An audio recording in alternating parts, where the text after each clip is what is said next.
ಅಂಬೇಡ್ಕರ್ ನಾಮಫಲಕ ವಿಚಾರಕ್ಕೆ ಎರಡು ಗುಂಪುಗಳ ನಡುವೆ ಘರ್ಷಣೆಯಾಗಿದೆ. ನಂಜನಗೂಡಿನ ಹಲ್ಲರೆ ಗ್ರಾಮದಲ್ಲಿ ಎರಡು ಕೋಮುಗಳ ನಡುವೆ ಆಗಿರುವಂತಹ ಸಂಘರ್ಷ ಇದು. ನೋಡಿ, ಅಂಬೇಡ್ಕರ್ ಇತ್ತೀಚೆಗೆ ಜಾಸ್ತಿ ಆಗ್ತಾ ಇದ್ದೀವಿ ಇವೆಲ್ಲ ಹೆಸರಿಡುವುದಂತೆ ನಾಮಫಲಕ ಹಾಕುವ ವಿಚಾರಕ್ಕೆ ಅಲ್ಲಿ ಏನೋ ಕಿಡಿಗೇಡಿಗಳು ಧ್ವಂಸ ಮಾಡಿರ್ತಾರೆ, ಮತ್ತೆ ಹೊಡೆದಾಟಗಳಾಗುತ್ತೆ. ಇಲ್ಲೂ ಕೂಡ ಅದೇ ಆಗಿದೆ. ಎರಡೂ ಸಮುದಾಯದ ಬೀದಿಯಲ್ಲೂ ಕೂಡ ಕಲ್ಲು ತೂರಾಟ. ಈ ಕಲ್ಲು ತೂರಾಟದಿಂದ ವಾಹನಗಳು, ಮನೆಗಳು ಜಖಮಾಗಿದ್ದವು. 30ಕ್ಕಿಂತ ಹೆಚ್ಚು ವಾಹನಗಳು, 25 ಜನರಿಗೆ ಗಾಯ ಆಗಿದೆ. ಕೆಲ ಕಿಡಿಗೇಡಿಗಳಿಂದ ಹಲ್ಲರೆ ಗ್ರಾಮದಲ್ಲಿ ಉದ್ವಿಗ್ನ ಸ್ಥಿತಿ ನಿರ್ಮಾಣ ಆಗಿದೆ. ಗಲಾಟೆ ನಿಯಂತ್ರಿಸಲು ನಂಜನಗೂಡಿನ ಪೊಲೀಸರು ಹರಸಾಹಸ ಪಡಬೇಕಾಯಿತು. ಅವ್ರಿಗೂ ಕೂಡ ಏಟು ಬಿದ್ದಿದೆ. ಹಲ್ಲರೆ ಗ್ರಾಮದ ಗಲಾಟೆಯಲ್ಲಿ ಕಾಕಿಗೂ ಕೂಡ ಈ ಸಂದರ್ಭದಲ್ಲಿ ಗಾಯಗಳಾಗಿದೆ. ಅಂಬೇಡ್ಕರ್ ನಾಮಫಲಕ ವಿಚಾರಕ್ಕೆ ಆಗಿರುವಂಥ ಘರ್ಷಣೆ ಇದು. ಅಂದರೆ ಎರಡು ಸಮುದಾಯ, ಒಂದು SC, ಇನ್ನೊಂದು ST. ಏನಾಗಿದೆ ಅಂತ ಹೇಳಿದ್ರೆ, ಈ ಹಲ್ಲರೆ ಮತ್ತು ಹುರ ಈ ಗ್ರಾಮದ ನಡುವೆ ಒಂದು ರಸ್ತೆ ಇದೆ. ಅದಕ್ಕೆ ಅಂಬೇಡ್ಕರ್ ಹೆಸರಿಡಬೇಕು ಅನ್ನೋದು ಈ ಪರಿಶಿಷ್ಟ ಜಾತಿಯವರು ಅಂದರೆ SC ಅವರ ಒಂದು ಒತ್ತಾಯ ಆಗಿತ್ತು. ಹಾಗಾಗಿ ಅವರು ನಾಮಫಲಕವನ್ನು ಅಳವಡಿಕೆ ಮಾಡಲಿಕ್ಕೆ ಅಂತ ಹೋದಾಗ ಆ ಸಂದರ್ಭದಲ್ಲಿ ಅದೇ ಬೀದಿಯಲ್ಲಿ ಸ್ವಲ್ಪ ಮನೆಗಳಿದ್ದಾವೆ ST ಸಮುದಾಯದವ್ರದ್ದು, ಅಂದರೆ ನಾಯಕ ಸಮುದಾಯದವ್ರದ್ದು.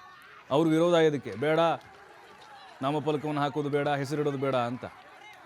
ಹಾಗಾಗಿ ಅದು ಮಾತಿಗೆ ಮಾತು ಬೆಳೆದು ತಾರಕಕ್ಕೇರಿ ಎರಡು ಗುಂಪುಗಳ ನಡುವೆ ಹೊಡಿಬಡಿ ನಡೆದಿದೆ. ತಲೆಗಳು ಒಡೆದಿದೆ, ಕೈಕಾಲು ಮುರಿದಿದೆ. ಆಸ್ಪತ್ರೆಗೆ ದಾಖಲು ಮಾಡಲಾಗಿದೆ. ಪೊಲೀಸರಿಗೂ ಕೂಡ ಈ ಸಂದರ್ಭದಲ್ಲಿ ಗಾಯಗಳಾಗಿದೆ. ಅಂದರೆ ನಾವು ನೋಡ್ತಾ ಇದ್ದೀವಿ ಯಾವ ರೀತಿ ಅಟ್ಟಾಡಿಸ್ಕೊಂಡು ಹೋಗಿ ಹೊಡಿತಾ ಇದ್ದಾರೆ ಅಂತ ಹೇಳಿ. ನೋಡಿ, ಏನಾಗ್ತಿದೆ ಅಂತ ಹೇಳಿದ್ರೆ, ಕೆಲವೊಬ್ಬರು ಇತ್ತೀಚೆಗೆ ನೋಡಿ ಯಾರೋ ಒಬ್ಬರನ್ನ ಹೆಂಗೆ ಹೊಡಿತಾ ಚಚ್ಚಿ ಬಿಸಾಕ್ತಿದ್ದಾರೆ ನೋಡಿ. ಗಾಡಿಗಳನ್ನ ಪೀಸ್ ಮಾಡ್ತಾ ಇದ್ದಾರೆ. ಯಾವೆಲ್ಲ ವಾಹನಗಳು ಸಿಗ್ತಾವೋ ಅವನ್ನೆಲ್ಲವನ್ನು ಕೂಡ ಜಖಂ ಮಾಡ್ತಾ ಇದ್ದಾರೆ. ಅಂದರೆ ಹದಗೆಟ್ಟು ಹೋಗಿದೆ ಪರಿಸ್ಥಿತಿ ಸದ್ಯಕ್ಕೆ ಊರಲ್ಲಿ. ನೋಡಿ, ನಾವು ಸುಮ್ಮನೆ ಹೇಳ್ತೀವಿ ಎಲ್ಲ ಸೌಹಾರ್ದಯುತವಾಗಿ ಬದುಕ್ತಾ ಇದ್ದಾರೆ ಅಂಥೇಳಿ. ಹೊಡೆದಾಡಿಕೊಂಡು ಕಚ್ಚಾಡಿಕೊಂಡು ಜಾತಿ ಅಂತ ಇನ್ನೂ ಬದುಕ್ತಾ ಇದ್ದಾರೆ ಇವರೆಲ್ಲ.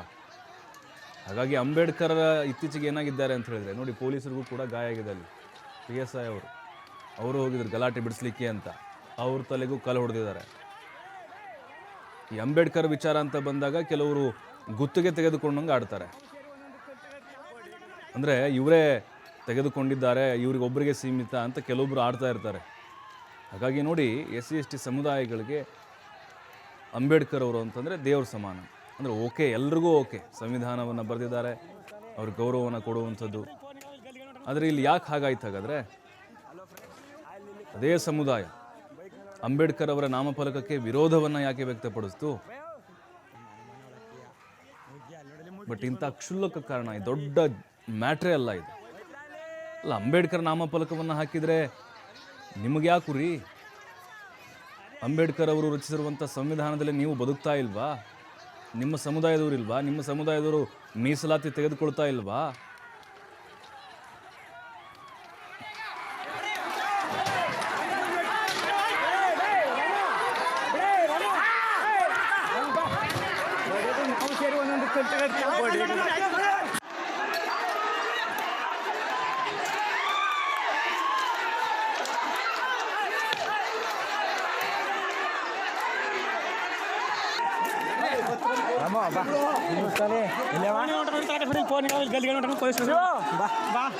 ಹಲೋ ಫ್ರೆಂಡ್ಸ್, ಅಲ್ಲಿ ಕೋಮ್ಲುಗಳಿಗೆ ನೋಡಿ ಬೈಕ್ ಮೇಲೆ ಹೊಡೆದಾಕಿದ್ದಾರೆ. ಇಲ್ಲಿ ನೋಡಿ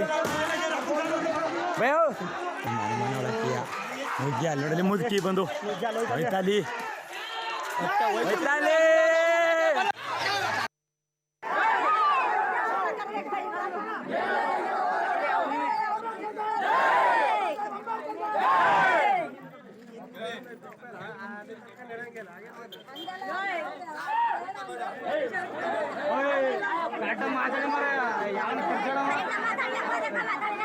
ಮಾತಾಡ್ದಕ್ಕೆ ಏನು ಕಿರ್ಚಿರಿ ಕಾಟ ಮಾತಾಡ ಸಮಸ್ಯೆ ಬೋರ್ಡ್ ನಡಕ ಬಿಡ್ತಿಲ್ಲ. ಜಾಗ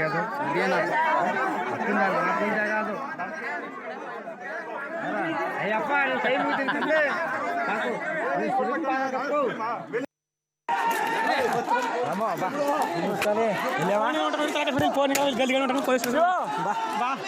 ಹಲೋ ಫ್ರೆಂಡ್ಸ್, ಅಲ್ಲಿ ಕೋಮ್ಲುಗಳಿಗೆ ನೋಡಿ ಬೈಕ್ ಮೇಲೆ ಹೊಡೆದಾಕಿದ್ದಾರೆ. ಇಲ್ಲಿ ನೋಡಿ ಮುಗ್ಗಿ, ಅಲ್ಲಿ ನೋಡಲಿ ಮುದುಕಿ ಬಂದು ಹೋಯ್ತಾಲಿ.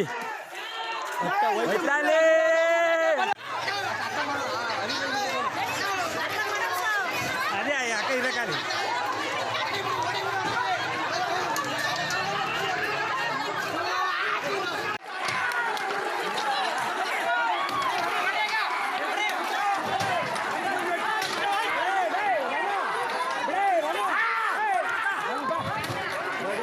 ಸೇರಿ ಒಂದೊಂದು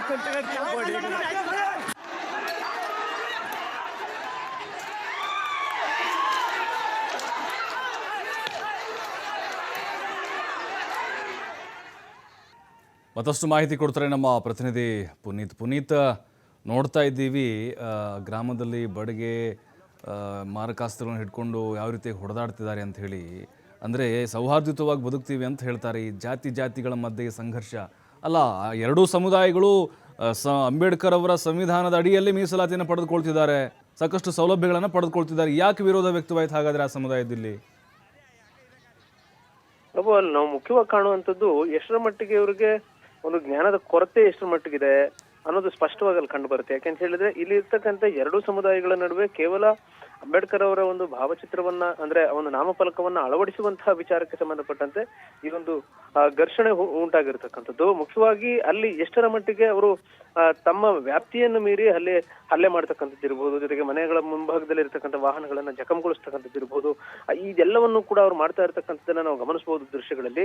ಮುಖ್ಯವಾಗಿ ಇಲ್ಲಿ ಅಂಬೇಡ್ಕರ್ ಅವರ ಒಂದು ನಾಮಫಲಕವನ್ನ ಹಾಕುವಂತಹ ವಿಚಾರಕ್ಕೆ ಒಂದು ಕ್ಷುಲ್ಲಕ ಕಾರಣಕ್ಕೆ ಆ ಒಂದು ಗ್ರಾಮದಲ್ಲಿ ಗಲಾಟೆ ಶುರುವಾಗುತ್ತೆ. ಈ ಒಂದು ಗಲಾಟೆ ಕೆಲವು ಕಿಡಿಗೇಡಿಗಳಿಂದ, ಅಂದ್ರೆ ಮನೆಗಳಿಗೆ ಕಲ್ಲು ತೂರಾಟ ಮಾಡಿದಂತವರಿಂದ, ಜೊತೆಗೆ ಅಲ್ಲಿ ವಾಹನಗಳನ್ನ ಜಖಂಗೊಳಿಸಿದವರಿಂದ, ಇಂಥವರಿಂದ ಆ ಒಂದು ಗ್ರಾಮದಲ್ಲಿ ಈಗ ಅಶಾಂತಿಯ ವಾತಾವರಣ ನಿರ್ಮಾಣವಾಗಿರ್ತಕ್ಕಂಥದ್ದು. ಜೊತೆಗೆ ಆ ಒಂದು ಸಂದರ್ಭದಲ್ಲಿ ಏನು ನಂಜನಗೂಡು ತಾಲೂಕಿನ ಹಲ್ಲರೆ ಗ್ರಾಮ ಏನಿದೆ, ಈ ಒಂದು ಗ್ರಾಮದಲ್ಲಿ ಘಟನೆ ನಡೆದಂತಹ ಸಂದರ್ಭದಲ್ಲಿ ಅದನ್ನ ಸ್ಥಳಕ್ಕೆ ಪೊಲೀಸರು ಕೂಡ ಏನು ನಂಜನಗೂಡು ಗ್ರಾಮಾಂತರ ಪೊಲೀಸರು ಅಲ್ಲಿ ಭೇಟಿಯನ್ನು ನೀಡುತ್ತಾರೆ. ಭೇಟಿಯನ್ನು ನೀಡಿ ಆ ಒಂದು ಗಲಾಟೆಯನ್ನ ತಹಬದಿಗೆ ತರುವಂತ ಪ್ರಯತ್ನ ಮುಂದಾಗ್ತಾರೆ. ಈ ವೇಳೆ ಪೊಲೀಸರಿಗೂ ಕೂಡ ಗಾಯಗಳಾಗಿರ್ತಕ್ಕಂಥದ್ದು. ಯಾಕೆಂತ ಹೇಳಿದ್ರೆ ಅಷ್ಟರ ಮಟ್ಟಿಗೆ ಇಲ್ಲಿ ಎರಡು ಸಮುದಾಯಗಳ ನಡುವೆ ಇಲ್ಲಿ ಗಲಾಟೆ ಏನು ಶುರುವಾಗಿರುತ್ತೆ. ಆ ಒಂದು ಸಂದರ್ಭದಲ್ಲಿ ಪರಿಸ್ಥಿತಿ ಕೈಮೀರುವಂತಹ ಸಂದರ್ಭದಲ್ಲಿ ಅಲ್ಲಿಗೆ ಜಿಲ್ಲಾ ಪೊಲೀಸ್ ವರಿಷ್ಠಾಧಿಕಾರಿ ಸೀಮಾ ಲಾಟ್ಕರ್ ಅವರು ಹೆಚ್ಚಿನ ಸಿಬ್ಬಂದಿಯೊಂದಿಗೆ ಅಲ್ಲಿಗೆ ಭೇಟಿಯನ್ನು ನೀಡುತ್ತಾರೆ. ಭೇಟಿಯನ್ನು ನೀಡಿದಂತಹ ಸಂದರ್ಭದಲ್ಲಿ ಆ ಒಂದು ಗಲಾಟೆ ಘರ್ಷಣೆಗಳೆಲ್ಲವೂ ಕೂಡ ತಹಬದಿಗೆ ಬಂದಿರತಕ್ಕಂಥದ್ದು. ಮುಖ್ಯವಾಗಿ ಇಲ್ಲಿ ತಾವು ಇರತಕ್ಕಂಥ ವ್ಯಾಪ್ತಿ ಎಷ್ಟರ ಮಟ್ಟಿಗಿದೆ, ತಮ್ಮ ಸಮುದಾಯಗಳು ಏನೆಲ್ಲ ಸೌಲಭ್ಯಗಳನ್ನು ಪಡೆದುಕೊಳ್ತಾ ಇದ್ದಾರೆ,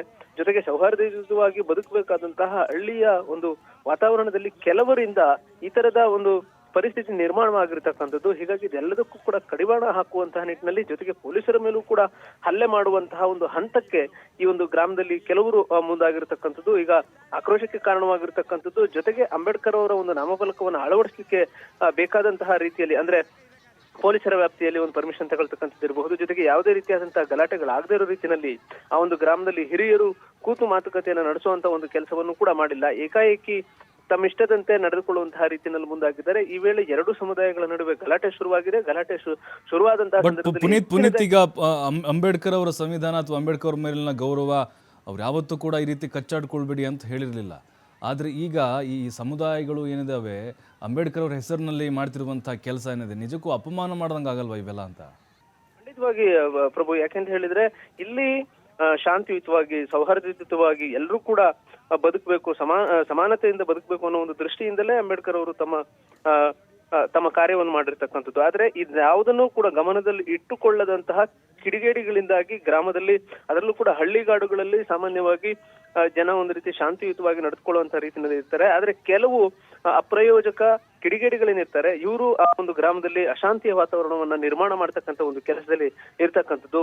ತಾವು ಇರ್ತಕ್ಕಂಥ ಸಂವಿಧಾನದ ಅಡಿಯಲ್ಲಿ ಯಾವ ರೀತಿ ನಡೆದುಕೊಳ್ಬೇಕು, ಅಂಬೇಡ್ಕರ್ ಏನ್ ಹೇಳಿದ್ದಾರೆ, ಇದರ ಬಗ್ಗೆಯೂ ಕೂಡ ಅರಿವಿಲ್ಲದಂತಹ ರೀತಿಯಲ್ಲಿ ಈ ಒಂದು ಗ್ರಾಮದಲ್ಲಿ ನಡೆದುಕೊಳ್ಳುವಂತ ಒಂದು ಕೆಲಸವನ್ನು ಮಾಡಿದ್ದಾರೆ. ಹೀಗಾಗಿ ಇಡೀ ಗ್ರಾಮದಲ್ಲಿ ಅಶಾಂತಿಯ ವಾತಾವರಣ ನಿರ್ಮಾಣವಾಗಿದೆ, ಉದ್ವಿಗ್ನವಾದಂತಹ ವಾತಾವರಣ ನಿರ್ಮಾಣವಾಗಿದೆ. ಅಲ್ಲಿಗೆ ಜಿಲ್ಲಾ ಪೊಲೀಸ್ ವರಿಷ್ಠಾಧಿಕಾರಿ ಅವರು ಭೇಟಿ ಕೊಟ್ಟಂತಹ ಸಂದರ್ಭದಲ್ಲಿ ಅವರೆಲ್ಲರನ್ನು ಕೂಡ ಕಂಟ್ರೋಲ್ ತರುವಂತ ಒಂದು ಕೆಲಸವನ್ನು ಮಾಡಿದ್ದಾರೆ. ಹೀಗಾಗಿ ಇವತ್ತು ಶಾಂತಿ ಸಭೆಯನ್ನು ಮಾಡುವ ಮುಖಾಂತರ ಆಗಿರತಕ್ಕಂತ ಸಮಸ್ಯೆಯನ್ನು ನಿವಾರಿಸುವಂತಹ ನಿಟ್ಟಿನಲ್ಲಿ ಅಲ್ಲಿನ ಪೊಲೀಸರು ಜೊತೆಗೆ ತಹಶೀಲ್ದಾರ್ ಅವರು ಕೂಡ ಮುಂದಾಗುವಂತಹ ಸಾಧ್ಯತೆಗಳು ಕೂಡ ಇರತಕ್ಕಂಥದ್ದು. ಜೊತೆಗೆ ಅಲ್ಲಿ ತಪ್ಪನೆ ಎಸಗಿರತಕ್ಕಂಥವ್ರು, ಅಂದ್ರೆ ವಾಹನಗಳನ್ನ ಜಖಂ ಮಾಡಿರ್ತಕ್ಕಂಥದ್ದು ಇರಬಹುದು, ಜೊತೆಗೆ ಎರಡೂ ಸಮುದಾಯಗಳ ಬೀದಿಯಲ್ಲೂ ಕೂಡ ಕಲ್ಲು ತೂರಾಟಗಳೇನಾಗಿದ್ದಾವೆ, ಇದೆಲ್ಲದಕ್ಕೂ ಸಂಬಂಧಪಟ್ಟಂತೆ ಅವ್ರ ಮೇಲೆ ಕ್ರಮವನ್ನು ಜರುಗಿಸುವಂತ ಒಂದು ಕೆಲಸಕ್ಕೂ ಕೂಡ ಈಗ ಪೊಲೀಸರು ಮುಂದಾಗ್ತಾ ಇರತಕ್ಕಂಥದ್ದು.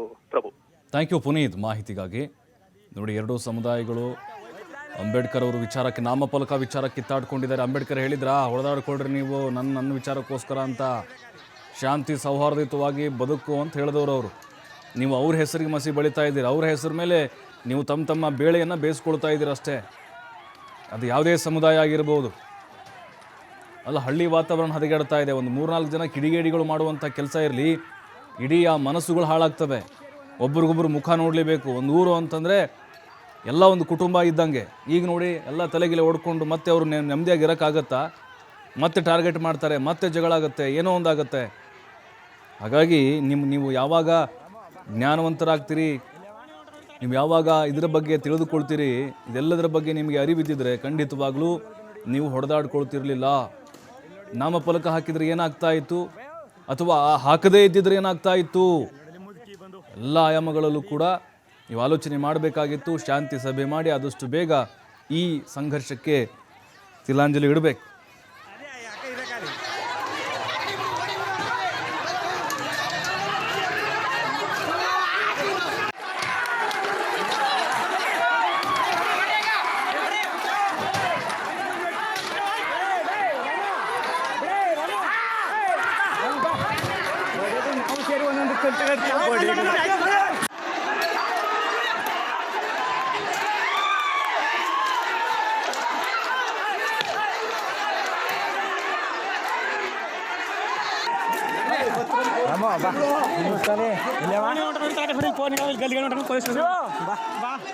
Hello friends.